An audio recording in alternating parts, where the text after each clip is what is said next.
PM Modi अब से थोड़ी देर पहले लालकृष्ण आडवाणी के घर पहुंचे हैं। प्रधानमंत्री मोदी ने आडवाणी से आशीर्वाद लिया। हम आपको तस्वीरें दिखा रहे हैं। ये प्रधानमंत्री नरेंद्र मोदी की लालकृष्ण आडवाणी के घर पहुंचने की तस्वीरें। प्रधानमंत्री नरेंद्र मोदी मुलाकात करने के लिए पहुंचे, आशीर्वाद लेने के लिए पहुंचे। प्रधानमंत्री नरेंद्र मोदी को एनडीए का नेता चुन लिया गया है।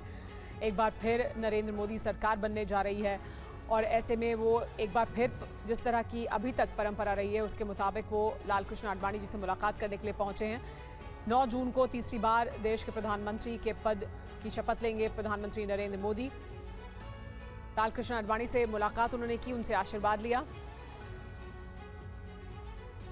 हमारे साथ इस वक्त टीवी9 भारतवर्ष संवाददाता अभिजीत जुड़ गए हैं जो लालकृष्ण आडवाणी के घर पर ही इस वक्त मौजूद हैं।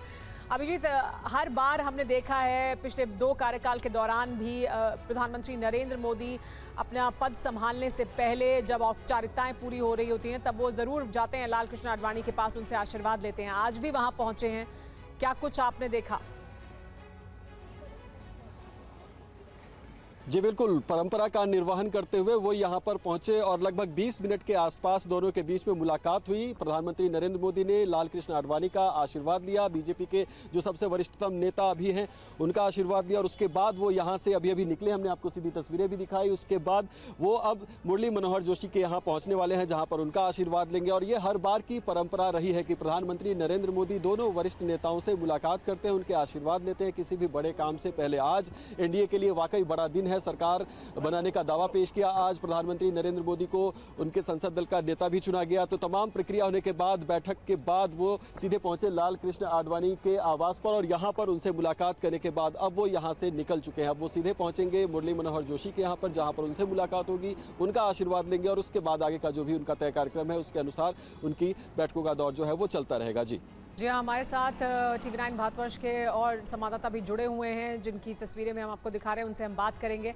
अभिजीत लालकृष्ण आडवाणी के घर पर मौजूद है जहां से अब निकल गए हैं प्रधानमंत्री नरेंद्र मोदी। लगभग यहाँ 20 मिनट तक रहे, लेकिन हमारे साथ इसके अलावा कुमार कुंदन जुड़े हुए हैं जो मुरली मनोहर जोशी के घर के बाहर से हमारे साथ मौजूद है। आनंद पांडे हमारे साथ मौजूद है संसद भवन के बाहर से। पीयूष पांडे भी संसद भवन के बाहर मौजूद हैं, उनका भी रुख करेंगे। लेकिन प्रधानमंत्री नरेंद्र मोदी को आज नेशनल डेमोक्रेटिक अलायंस की संसदीय दल का लगातार तीसरी बार नेता चुना गया। पुराने संसद के सेंट्रल हॉल में सुबह 11 बजे शुरू हुई मीटिंग में एनडीए के सभी दलों के नेता शामिल हुए। उन्होंने नरेंद्र मोदी का तालियों के साथ भव्य स्वागत किया।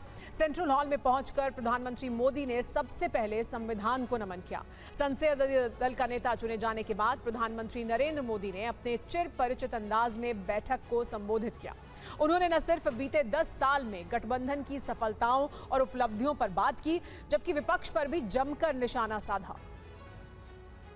तो एनडीए संसदीय दल की बैठक में प्रधानमंत्री नरेंद्र मोदी जब पहुंचे तो आज एक बहुत अहम जो तस्वीर देखने को मिली उसमें वो तस्वीर भी थी जिसमें उन्होंने संविधान को नमन किया।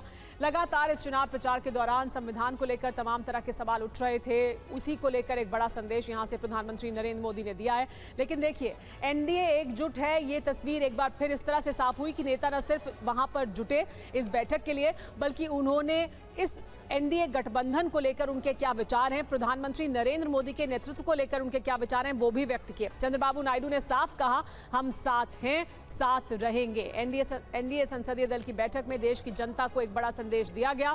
बैठक को संबोधित करते हुए टीडीपी के प्रमुख चंद्रबाबू नायडू ने बड़ी बात कही। चंद्रबाबू नायडू ने साफ साफ कहा कि एनडीए एकजुट है और हम साथ हैं, साथ रहेंगे। आपको ये भी बता दें कि टीडीपी एनडीए के सबसे अहम घटक दलों में से एक है। एनडीए की एकजुटता पर बिहार के मुख्यमंत्री और जेडीयू के अध्यक्ष नीतीश कुमार ने भी बड़ा बयान दिया। सेंट्रल हॉल में सांसदों को संबोधित करते हुए उन्होंने कहा कि हम आने वाले दिनों में साथ रहेंगे और साथ मिलकर देश के लिए काम करेंगे। और अब आपको बताते हैं कि कुमार कुंदन हमारे साथ जुड़े हुए हैं, वहीं पर अब पहुंच रहे हैं प्रधानमंत्री नरेंद्र मोदी। कुमार कुंदन, मुरली मनोहर जोशी के घर पर अब पहुंच गए हैं प्रधानमंत्री नरेंद्र मोदी। तो परंपरा का निर्वहन करते हुए पहले लालकृष्ण आडवाणी के घर और अब यहां मुलाकात करने के लिए पहुंचे हैं। निश्चित रूप से सुमेरा, जैसा मैं पहले भी कह रहा था कि एक कह सकते हैं कस्टमरी है कि जब भी कोई आप शुभ काम करने जाते हैं तो अपने घर के बड़े बुजुर्गों का आशीर्वाद जरूर लेते हैं। और प्रधानमंत्री एनडीए का नेता चुने जाने के बाद वादी सीधे जो है अपने वरिष्ठ नेताओं के पास आए हैं, पहले लाल कृष्ण आडवाणी के पास, और अब जो आपको तस्वीर में नजर आ रही होगी, एक बार कैमरा पर्सन को बोलूंगा जरा जूम करके दिखाएं, उनका काफिला अंदर गया है वो मुरली मनोहर जोशी जी के यहाँ। मुझे याद है कि पिछली बार 2019 में भी जब लोकसभा चुनाव के बाद प्रचंड जीत हासिल हुई थी, उसके बाद भी प्रधानमंत्री आए थे और उन्होंने आशीर्वाद लिया था।